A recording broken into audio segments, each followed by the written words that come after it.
दर्शको, आपण पाहू शकतात की समागमाच्या दुसऱ्या दिवशी इथे रमैनी विवाह सोहळ्याचे आयोजन करण्यात आलेले आहे। हा जो विवाह सोहळा आहे यामध्ये कुठल्याही प्रकारचा बँडबाजा नसतो, कुठल्याही प्रकारची विधी नसते। संत रामपालजी महाराजांच्या गुरुवाणीने हा जो रमैनी विवाह सोहळा आहे तो होत असतो। त्यांचे जितकेही अनुयायी आहेत ते या रमैनी विवाह पद्धतीनेच त्यांचा जो रमैनी विवाह आहे तो होत असतो। दर्शको, हा जो रमैनी सोहळा आहे तिथे आपण पाहू शकतात की किती मोठ्या संख्येने जे भक्त समुदाय आहे आणि जे रमैनी ज्यांचे होत आहे त्यांचे जे नातेवाईक आहेत ते इथे उपस्थित आहेत।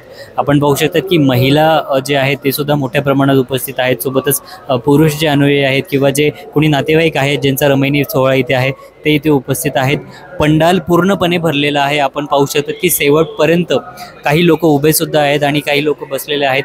शेवटपर्यंत हा पंडाल जो आहे हा पूर्णपणे भरलेला आहे। त्यामुळे आपण पाहू शकतात की जी वर्दळ आहे ती इथे वाढलेली आहे आणि हा जो समागम आहे आता 3 दिवसीय समागम हा थोड्याच वेळात म्हणजे आज या समागमाचा दुसरा दिवस आहे आणि त्या दिवशी या रमैनी सोहळ्याचे आयोजन इथे करण्यात आलेले होते।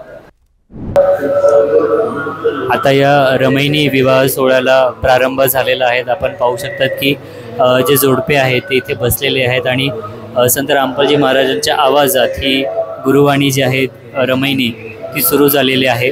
केवळ 17 मिनिटांमध्ये हा जो विवाह सोहळा आहे तो संपन्न होणार आहे। आपण पाहू शकतात की इथे कुठल्याही प्रकारचा बँड बाजा नाही आहे, कुठल्याही प्रकारची विधी इथे करण्यात येत नाही आहे, कुठल्याही प्रकारचं कन्यादान इथे नाही आहे।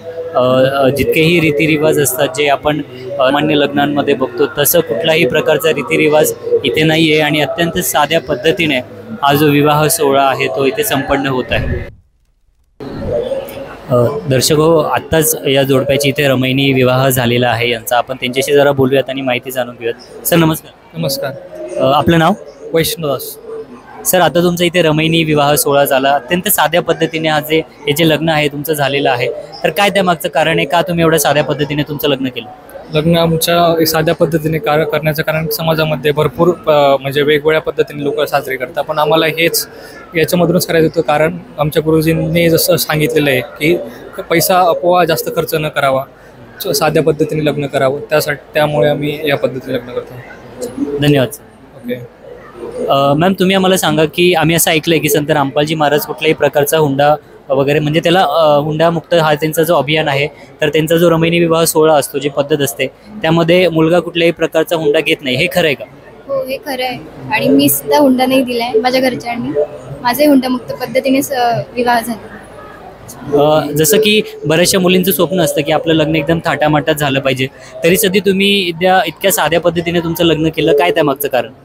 त्यामागचं कारण आमच्या गुरुजींनी दिलेली शिक्षा आणि त्यांनी सांगितलं आहे की हुंडा देऊन किंवा अफाट खर्च करून किंवा जास्त पैसे लावून हे ड्रामेबाजी न करता साध्या पद्धतीने लग्न हे खरं तर खऱ्या आयुष्याची सुरुवात असते अशी। धन्यवाद। तर दर्शको, आपण पाहिलंच हे होते ज्यांचा आता नुकताच रमैनी विवाह झालेला आहे त्यांचे विचार। दर्शको, आपल्यासोबत अजून एक जोडपं इथे उपस्थित आहे ज्यांचा आत्ताच रमैनी विवाह सोहळा झालेला आहे। आपण त्यांच्याशी बोलूयात। सर नमस्कार। असंच आहे। आपलं नाव? सुरेश दास। सर, तुमचं आता इथे लग्न झालं आहे, रमैनी सोहळा, रमैनी विवाह या पद्धतीने तुमचं आता लग्न झालेलं आहे, तर अत्यंत साध्या पद्धतीने हे लग्न झालं आणि केवळ 17 मिनिटात झालं, तर एवढ्या साध्या पद्धतीने लग्न करण्यामागचं काय कारण? तर महाराष्ट्रामध्ये नाहीच, आपल्या संपूर्ण भारतामध्ये असं आहे की रूढीगत चालत आलेल्या परंपरानुसार पॅरेंट्सला खूप प्रकारे त्यांना ताण येतो पैशाचा किंवा ते अफोर्ड नाही करू शकत एवढा खर्च। तर त्यामुळे आमच्या गुरुजींनी असं ज्ञान दिलेलं आहे की येणाऱ्या प्रत्येक मुलीचं लग्न हे एकदम 1 रुपयानं खर्च होता, एकदम फ्रीमध्ये इथे होतं, तर सर्वांना या ठिकाणी आनंद होतो।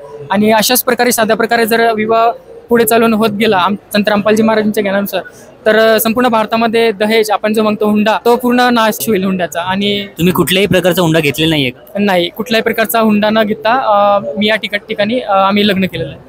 मला सांगा, आता तुमचं लग्न इथे झालं, ही जागा आहे, काही तुमचे पाहुणे आले असतील, त्यांच्यासाठी जेवणाची व्यवस्था केलेली आहे, तर त्यासाठी तुमच्याकडनं काही शुल्क घेतला आला का? काही पैसे तुमच्याकडनं घेतले का? नाही, या ठिकाणी आमच्या गुरुजींचे जे काही भंडारे चालतात तर त्यामध्ये संपूर्ण विवाह हे 1 रुपया न घेता लावले जातात व त्या ठिकाणी बाहेरून जसे की आमचे नातेवाईक येतात, ज्यांचा विवाह असतो त्यांचे, तर ते विवाहामध्ये येणाऱ्या सर्व नातेवाईकांचे जसे की जगजित असतात बाहेरचे, तर त्यांच्यासाठी कुठल्याही प्रकारचे ते 1 रुपया नाही घेतात, त्यांना पूर्ण सेवा मोफत दिल्या जातात. जसे की ते त्यांना भंडारा दिला जातो है ना, जसं की त्यांना गाडी पार्किंगसाठी सुविधा, त्यांचं टॉयलेट बाथरूम सर्व सुविधा इथे त्यांना पूर्ण मोफत दिल्या जातात. तुमच्या जनरेशनची जी लोक आहेत त्यांना तुम्ही काय सांगाल की कशा पद्धतीने विवाह केला पाहिजे? महाराष्ट्रामध्ये नाहीच, पुन्हा भारतामध्ये हा हुंडा आहे ना घेतला नाही पाहिजे. त्यामुळे काय आहे, मुलींना जे गर्भात आजकाल मुलीचे आईवडील मारून टाकतात, तर ते सर्वात मोठं कारण म्हणजे हुंडाच आहे, दुसरं काहीच नाही. जर मुलींना जर असं गर्भात मारलं जाईल तर येणाऱ्या पिढीसाठी, येणाऱ्या मुलांसाठी मुली कुठून येणार, हा एक विचार करण्यासारखा त्या ठिकाणी प्रश्न निर्माण होतो. धन्यवाद. असंच आहे. दर्शको, आपण पाहिलं की किती छान विचार हे जे आहेत संत रामपालजी महाराजांच्या अनुयायांचे आहे.